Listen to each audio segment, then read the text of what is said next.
तो इस वीडियो के अंदर मैं एक्सप्लेन करूंगा सेल डिवाइन थ्रोन के एक लेटेस्ट एपिसोड को। इस एपिसोड की शुरुआत में हम लिंगजी और बाकी लोगों को देखते हैं जो कि नजीब पार करते हुए कहीं जा रहे थे, लेकिन लिंगजी सही से गाइड नहीं कर पाता है और इसीलिए उसका बैलेंस बिगड़ जाता है। लेकिन सही समय पे सीमा से आकर लिंगजी को बचा लेता है। अब ये नजारा देखने के साथ ही प्रिंस उसका मजाक उड़ाने लग गया था। वो उसका मजाक उड़ाते हुए कहता है तुम तो इसके सही से गाइड भी नहीं कर सकते, अगर ऐसी बात है तो तुम मेरे बीस्ट पे आकर बैठ सकते हो। लेकिन तभी साया और बाकी लोग अपनी बीस्ट की स्पीड को और भी तेज कर देते हैं। अब उसकी ऐसी हालत देखकर सभी लोग उसका मजाक उड़ाने लगते हैं, जिस बात से प्रिंस काफी गुस्से में आ जाता है। वो उससे कहता है मैं तुम सभी को छोड़ूंगा नहीं। अब दूसरी तरफ हम हाउचन को देखते हैं जो कि एक जगह पे आकर रुक जाता है। वो कहता है यहाँ पर तो दो रास्ता है, आखिर हमें कौन से रास्ते पे जाना चाहिए। लेकिन अगली पल वो अपनी रिंग से पूछता है आखिर हमें कौन से रास्ता को चूज करना चाहिए। ये सवाल करते ही हाउचन का रिंग चमकने लग गया था। अब उसकी बताई गई रास्ते पे वो सभी जाने लगते हैं। अब दूसरी तरफ हम किंग को देखते हैं जो कि काफी परेशान था। वो अपने लोगों से कहता है यहाँ से सभी लोग निकल चुके हैं, जिस वजह से हमारा ये जगह एक्सपोज हो चुका है और इस कारण से स्नेक क्लैन का डीमंस यहाँ पर आते ही होंगे, इसीलिए तुम सभी सावधान हो जाओ। और इस कारण से स्नेक क्लैन के डीमंस यहाँ पर आते ही होंगे, इसीलिए हमें हमेशा चौकन्ना रहना होगा क्योंकि कभी भी हम पर हमला हो सकता है। और ऊपर से जितने भी पावरफुल लोग थे वो यहाँ से निकल चुके हैं, इसीलिए तुम सभी सावधान हो जाओ और लड़ने के लिए पूरी तरह से तैयार रहो। अब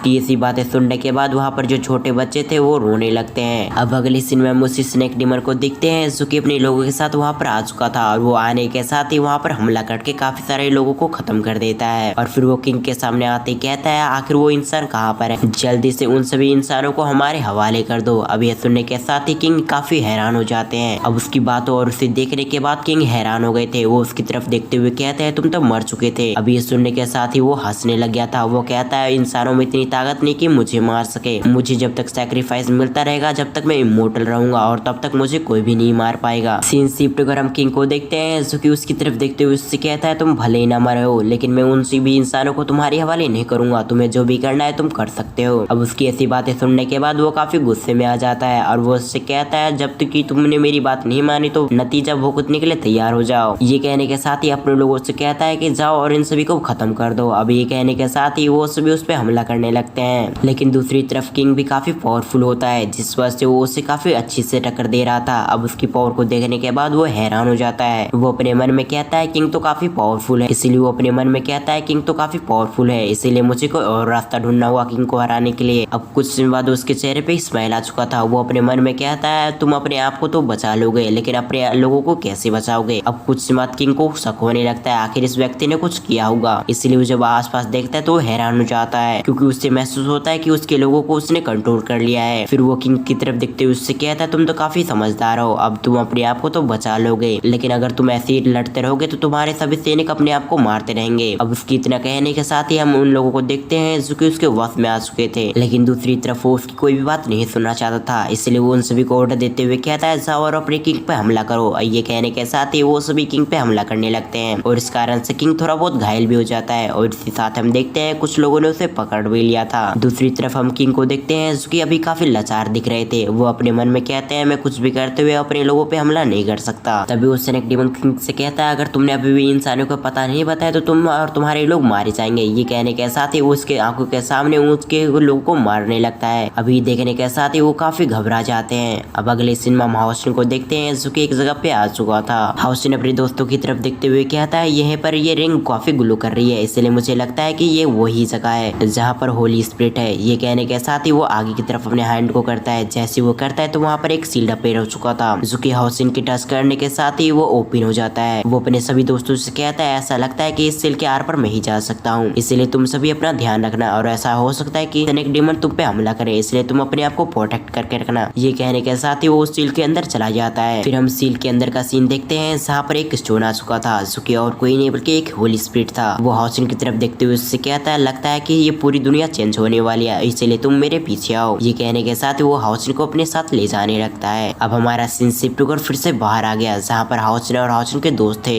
वो सभी अभी के समय आपस में बातें कर रहे थे, लेकिन तभी उन्हें कुछ महसूस होता है, इसीलिए सभी लोग लड़ने के लिए तैयार हो जाते हैं। उन्हें ऐसा लग रहा था कि स्नेक डीमन आ चुका है, लेकिन जब वो उस व्यक्ति को देखते हैं तो वो हैरान हो जाते हैं क्योंकि वो और कोई नहीं बल्कि किंग होते हैं। अब किंग को देखने के साथ ही प्रिंस काफी खुश हो जाती है, इसलिए वो अपने फादर से गले मिलने के लिए जाती है, लेकिन दूसरी तरफ सायर को उस पर शक हो जाता जाता है। सायर अपने मन में कहती है आखिर इन्हें कैसे पता चला कि हम यहाँ पर हैं। अब दूसरी तरफ जैसे प्रिंसेस अपने फादर से मिलने के लिए जाती है तो उसी समय किंग उस पर हमला कर देता है। इससे पहले वो हमला प्रिंसेस को लगता है उससे पहले वहाँ पर सायर आ जाती है जो कि उससे ढकेलते हुए उससे कहती है ये तुम्हारा फादर नहीं है बल्कि ये और ही कोई है। अब उसकी ऐसी बातें सुनने के बाद हम वहीं पर देखते हैं सेनेक डीमन को जो कि वहाँ पर हंसने लग गया था। अब उस डीमन को देखने के साथ ही सभी लोग बहुत ज्यादा हैरान हो जाते हैं। तभी लिंग्जी कहता है ये तो अभी भी नहीं मरा, ऐसा कैसे हो सकता है क्योंकि हमने तो इसे अपने आंखों के सामने खत्म होते हुए देखा था। वो सेनेक डीमन खुश होते हुए कहता है मैं तो तुम सभी को पहले ही ढूंढ लेता लेकिन किंग मुझे बचाने के लिए पूरी तरह से तैयार नहीं था, इसीलिए मुझे फोर्स करना पड़ा कि वो मुझे बताए कि आखिर तुम लोग कहाँ पर हो। और अब जाकर फाइनली किंग ने बता दिया कि आखिर तुम लोग कहाँ पर हो, इसलिए मैं यहाँ पर तुम सभी से मिलने के लिए आ चुका हूँ। और सबसे स्पेशल बात यह है कि किंग अब मेरे हाथों का कठपुतली बन चुका है। अब उसकी ऐसी बातें सुनने के बाद तो प्रिंस और प्रिंसेस काफी हैरान हो जाती है। वो काफी गुस्से में आते हुए उन सभी पे हमला कर देती है। वो दोनों काफी गुस्से में आते हुए उस सेनेक डीमन पे हमला कर देते हैं ताकि उसकी जान ले सके क्योंकि उन दोनों को ऐसा लग रहा था कि अब उनके फादर नहीं रहे। लेकिन जब वो दोनों सेनेक डीमन पे हमला करने की कोशिश करते तो सामने किंग आ जाते। इसी कारण से कुछ हमले किंग को भी लग जाते हैं। इस कारण से प्रिंसेस काफी गुस्से में आ चुकी थी, इसीलिए वो अपने फादर को डोज करते हुए डीमन किंग के पास आ जाती है। वो उससे कहती है मैं आज तुम्हें बिल्कुल नहीं छोड़ने वाली। ये कहने के साथ ही वो बार बार उस पर अटैक करने लगती है। लेकिन दूसरी तरफ हम सेनेक डीमन को देखते हैं जो कि प्रिंस के हमले को काफी आसानी से डोज कर रहा था और उससे कहता है तुम तो काफी मामूली हो और तुम्हें लगता है कि तुम्हारी मामूली से अटैक से मुझे कुछ हो सकता है। ये कहने के साथ ही वो अपनी एनर्जी को रिलीज करता है तो प्रिंस काफी घायल हो जाती है और उसी समय किंग भी उस पर हमला कर देते हैं ताकि उसकी जान ले सके। अब दूसरी तरफ सायर भी समझ चुके थे कि अब उससे ही कुछ करना होगा, इसलिए वो जल्दी से जाकर प्रिंस को बचा लेती है और अपने सभी टीममेट से कहती है कि हमें जल्द से जल्द यहाँ से निकलना होगा। अब दूसरी तरफ हम चेरी चैन को देखते हैं जो कि इस फाइट की वजह से काफी घायल हो जाती है और इसी बीच किंग ने फायदा उठाते हुए उस पर हमला कर देता है। लेकिन इसके साथ सायर भी समझ चुके थे कि वो इतनी पावर के साथ किंग का सामना नहीं कर सकती, इसलिए वो अपनी डेथ वाली पावर को एक्टिवेट कर लेती है ताकि वो किंग का सामना कर सके। अब अगले सीन में हम सायर को देखते हैं जो कि एक पावरफुल स्लैश अटैक करने के साथ ही डीमन किंग को दो भागों में डिवाइड कर देती है। अब ये देखने के साथ ही सभी लोग हैरान हो जाते हैं क्योंकि उसने काफी आसानी से अपनी इस पावर को एक्टिवेट करने के साथ ही दो हिस्सों में डीमन किंग को काट दिया